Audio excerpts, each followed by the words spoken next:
வணக்கம் நண்பர்களே. நம்ம கோர்மியின் வலிமை யூடியூப் சேனல் சார்பாக நம்ம இப்போ பார்க்க போகிற தலைப்பு டாக்டர் ராமதாஸ் அவர்களை பற்றி. இன்னைக்கு குடியேற்ற குமரன் அப்படின்ற மாதிரி திமுக பிரமுகர் ஒருத்தர் அவரை தவறுதலாக அவர் வார்த்தைகள் அநாகரிகமாக பேசியிருக்காரு. இதெல்லாம் எப்படி சொல்கிறதுன்னா, ஒரு மூத்த தலைவரை எந்த அளவுக்கு மதிக்கக்கூடாது, எந்த அளவுக்கு ஒரு கேவலப்படுத்தணுன்றது அளவுக்கு இவங்க நினைச்சிட்டு இருக்காங்க. ஆனால் சமூக இன போராளி டாக்டர் ராமதாஸ் ஐயா அவர்களின் வயது அவர் தவறாக நினைக்கிறாரு. ஆனால் டாக்டர் ராமதாஸ் ஐயாவை பற்றி இன்னைக்கும் தமிழ்நாட்டில் ஒரு பெரிய மாற்றத்தை ஏற்படுத்தக்கூடிய நல்ல ஒரு தமிழ் இன போராளி யார் என்று சொன்னால் மருத்துவர் டாக்டர் ராமதாஸ் ஐயா தான். இதை இன்னைக்கு வன்னியர்கள் முழுக்க புரிஞ்சிட்டு வராங்க. ஏன்னு சொன்னால் இன்னைக்கு அந்த குடியேற்றம் குமரன் சொல்லிட்டு திமுக பிரமுகர் அவர் நானும் வன்னியர் தான் அப்படின்ற மாதிரி ஒரு மாதிரி வன்னியர்களுடைய தரத்தை குறைக்கும் அளவுக்கு அவர் பேசி கொண்டிருக்கிறார். ஏன்னு சொன்னால் வன்னியர்கள் இந்த அளவுக்குலாம் பேச மாட்டாங்க. வன்னியர்கள் எப்படி இருந்தாலும் மனிதனுக்கு மரியாதை கொடுக்கக்கூடிய ஒரு முக்கியமான இடத்துல இருப்பாங்க. அதுவும் இல்லாமல் பார்த்தீங்கன்னா வன்னியர்கள் இந்த மாதிரி தரம் தாழ்ந்து பேச மாட்டாங்க அப்படின்றத அவர் முழுக்க இன்னைக்கு வன்னியர்களை அசிங்கப்படுத்தும் அளவுக்கு அவர் இன்னைக்கு டாக்டர் ராமதாஸ் அவர்கள் ஐயா அவர்களை தவறுதலாக பேசுறது இன்னைக்கு வன்னியர்கள் தாங்கிக் கொள்ள மாட்டார்கள். இந்த வன்னியர்கள் முழுக்க இன்னைக்கு பார்த்தீங்கன்னா தமிழ்நாட்டில் வடக்கே வன்னியர்கள் தெற்கே தேவேந்திரர்கள் என்ற மாதிரி இந்த வன்னியர்கள் ஒரு பெரும்பான்மையான சமூகம். இந்த சமூகத்தில் முழுக்க ஒற்றுமை ஒன்று சேருவதற்கு இன்னைக்கு பெரிய மாஸ் யார் என்று சொன்னால் இன்னைக்கு டாப் லீடர் டாக்டர் ராமதாஸ் அவர்கள் மட்டும்தான். எந்த மாற்று கட்சியில் இருந்தாலும் வன்னியர்கள் ஒருங்கிணைந்து விட்டால் இன்னைக்கு எந்த திராவிட கட்சியும் இன்னைக்கு டாக்டர் ராமதாஸ் அவர்களை ஒன்றும் பண்ண முடியாது அப்படின்ற ஒரு பெரிய ஹையஸ்ட் ரிப்போர்ட் தான் இது. அதுவும் இல்லாமல் பார்த்தீங்கன்னா இன்னைக்கு வன்னியர்களை ஒற்றுமையாக இருக்கக்கூடாதுன்ற மாதிரி இது தனித்துவமாக பிரித்து அவர்கள் திராவிட கழகத்தோட அரசியல் பண்ணுறாங்க அப்படின்ற மாதிரி இன்னைக்கு ஒரு குறிப்பிட்ட பாட்டாளி மக்கள் சொந்தங்கள் மட்டும் இல்லாமல் மாற்று சமுதாயத்தினரும் இதை பற்றி பேசுகிறாங்க. ஏன்னு சொன்னால் இந்த மாதிரி திராவிட அரசியல்ன்றது எல்லாரையும் பிரித்து போட்டுட்டு அவர்கள் அரசியல் பண்ணுறாங்க அப்படின்ற மாதிரிலாம் பேசுகிறாங்க. இதெல்லாம் எந்த அளவுக்கு உண்மைன்றதை நம்ம கூர்மையின் வலிமை யூடியூப் சேனல் சார்பாக நம்ம பார்க்குறோமோ இல்லையோ, இது நமக்கு கேள்விப்பட்ட ஒரு தகவலை தான் இன்னைக்கு நம்ம இதை பற்றி நம்ம பேசுகிறோம். அதுவும் இல்லாமல் பார்த்தீங்கன்னா இன்னைக்கு முழுக்க வன்னியர்கள் எந்த அளவுக்கு போராட்டத்தில் இறங்கி டாக்டர் ராமதாஸ் அவர்களுக்கு கை கொடுக்க போகிறார்கள்.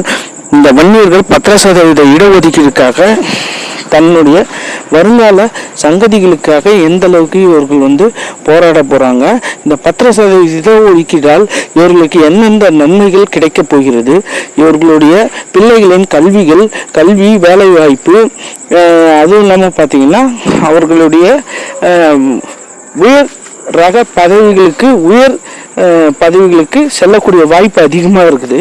அதுவும் இல்லாமல் தொழிலில் நல்ல ஒரு முன்னேற்றத்தை கொடுக்கக்கூடிய இடம் இந்த 10% இடஒதுக்கீடு. இதெல்லாம் இன்னைக்கு வன்னியர்கள் எந்த அளவுக்கு புரிஞ்சுக்க போறாங்க, டாக்டர் ராமதாஸ் ஐயா அவர்கள் பின்னாடி எந்த அளவுக்கு இருக்க போறாங்க. இந்த போராட்டத்துக்கு மொத்த வன்னியர்களும் ஒன்று சேர்றதா ஒரு தகவலா நம்ம சேனலுக்கு கிடைச்சிருக்கு. ஒட்டு மொத்தமா அனைத்து வன்னியர்களும் ஒன்று சேர்ந்து ஒரு பெரிய போராட்டத்தை மாசான இதுவே தமிழ்நாடு பார்க்காத ஸ்தம்பிக்கக்கூடிய போராட்டமாக உருவாக்க போகிறாங்க அப்படின்ற மாதிரிலாம் ஒரு பெரிய மாசான ரிப்போர்ட் தான் நம்ம கூர்மையின் வலிமை யூடியூப் சேனல் கிடைச்சிட்ருக்கு. இன்றைக்கி தமிழ்நாட்டில் இந்த மாசான லீடர் யார் என்று கேட்டால் டாக்டர் ராமதாஸ் அவர்கள் தான். அவருடைய கண்ணாசைக்காக இன்னைக்கு வன்னியர்கள் காத்து கொண்டிருக்கிறார்கள் என்று ஒரு பெரிய ரிப்போர்ட் வந்துட்டுருக்கு. அதுவும் இல்லாமல் பார்த்தீங்கன்னா இன்னைக்கு தமிழ்நாட்டில் மாற்று கட்சியில் இருந்தாலும் இன்னைக்கு டாக்டர் ராமதாஸ் பின்னாடி துணை நின்னா மட்டும்தான் இன்னைக்கு அவர்களுடைய வருங்கால சங்கதிகளுக்கான அந்த இடஒதுக்கீடை அவங்க பெற முடியும். அதனால் இன்னைக்கு மாற்று கட்சியில் இருந்தாலும் இன்னைக்கு டாக்டர் ராமதாஸ் பின்னாடி கண்டிப்பாக நாம் துணை நிற்க வேண்டும் என்பதில் தெளிவாக இன்னைக்கு வன்னியர்கள் இருக்கிறார்கள். அதுவும் இல்லாமல் பார்த்தீங்கன்னா வன்னியர்கள் இன்னைக்கு ரொம்ப படு மோசமாக பாதிக்கப்பட்டு கொண்டே இருக்கிறார்கள்.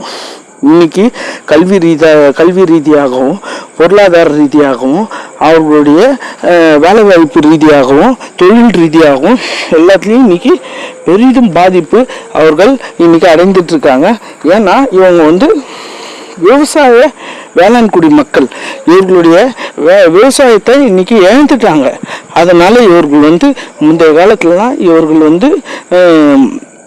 ஒரு ஊரில் விவசாயம் பண்ணால் பண்ணையம் பண்ணி அவர்கள் மற்றவர்கள் படியெழுக்கக்கூடிய சக்தி உள்ள ஒரு மக்களாக தான் இருந்தாங்க. இன்னைக்கு அதை முழுக்க இன்னைக்கு இழந்துட்டதுக்கு காரணம் இவங்க இன்னைக்கு விவசாயத்துக்கான முக்கியத்துவம் கிடைக்காததாலையும் அதுவும் இல்லாமல் இன்னைக்கு விவசாயம் பாதிக்கப்பட்டதாலையும் இவர்கள் இன்னைக்கு இவர்களுடைய வாழ்க்கையோட முழுக்க வாழ்வாதாரத்தையும் இழந்துட்டு இருக்காங்க அப்படின்ற மாதிரிலாம் ஒரு பெரிய ரிப்போர்ட் நம்மளுக்கு கிடைச்சிருக்கு. இந்த வன்னியர்கள் தமிழ்நாட்டில் ஒரு பெரும்பான்மையான சமூக கூட்டம். இந்த கூட்டத்தை முழுக்க கண்ட்ரோல் பண்ணக்கூடிய சக்தி டாக்டர் ராமதாஸ் அவர்கள்கிட்ட மட்டும்தான் இருக்குது. எத்தனையோ தலைவர்கள் வந்தாங்க, இன்னைக்கு வன்னியர்களை நாங்கள் கண்ட்ரோல் பண்ணுவோம்னு சொன்னாங்க. ஆனால் அவர்களுக்கெல்லாம் இல்லாத ஒரு மாஸ் இன்னைக்கு டாக்டர் ராமதாஸ் அவர்களுக்கு இருக்குது அப்படின்ற மாதிரி ஒரு பெரும்பான்மையான சமூகம் இன்னைக்கு இறங்கிட்டு இருக்கு.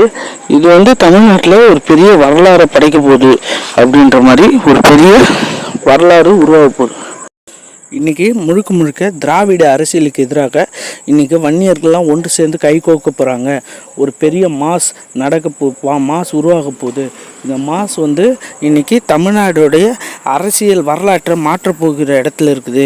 இன்றைக்கி தமிழ்நாடு ஸ்தம்பிக்க போகிறது அப்படின்ற மாதிரிலாம் இன்றைக்கி ஒரு பெரிய ரிப்போர்ட் ஒன்று வந்துட்டுருக்கு. இது தமிழ்நாட்டில் முதலமைச்சர் எந்த அளவுக்கு இதை கையாள போகிறார், டாக்டர் ராமதாஸ் அவர்கள் எந்த அளவுக்கு அரசாங்கத்தை கையாள போகிறார்ன்றதை நம்ம நேரடியாக நின்று பார்த்தா தான் தெரியும். ஆனால் ஒரு பெரிய மாசான லீடர் உருவாகிறது டாக்டர் ராமதாஸால் மட்டும்தான் இந்த வன்னியர்களுக்கு அந்த 10% இடஒதுக்கீடை வாங்கி தர முடியும். மாற்று தலைவர்களால் யாராலையும் அந்த திராவிட கழகத்தை கூட இருந்துட்டு அவங்களால ஒன்றும் பண்ண முடியாது. ஆனால் டாக்டர் ராமதாஸ் எந்த இடத்துல இருந்தாலும், ஆளுங்கட்சியாக கூட கூட்டணியில் இருந்தாலும், இருந்த இடத்துலையே அழுத்தத்தை கொடுக்கக்கூடிய தகுதி உள்ள தலைவர் டாக்டர் ராமதாஸ் அவர்கள் மட்டும்தான். அதனால் இன்றைக்கி வன்னியர்கள் அனைவரும் ஒன்றிணைந்து இன்றைக்கி டாக்டர் ராமதாஸ் பின்னாடி தான் போகிறதுக்கு ஒரு பெரிய மாசை உருவாகிறதுக்கு பெரிய வாய்ப்பாக அமைகிறது அப்படின்ற மாதிரிலாம் பெரிய ரிப்போர்ட் வந்துட்டுருக்கு.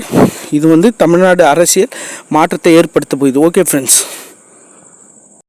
ஃப்ரெண்ட்ஸ், நம்ம கூர்மையின் வலிமை யூடியூப் சேனல் பிடிச்சிருந்தா பெல் பட்டனை ப்ரெஸ் பண்ணுங்கள், ஷேர் பண்ணுங்கள், சப்ஸ்கிரைப் பண்ணுங்கள்.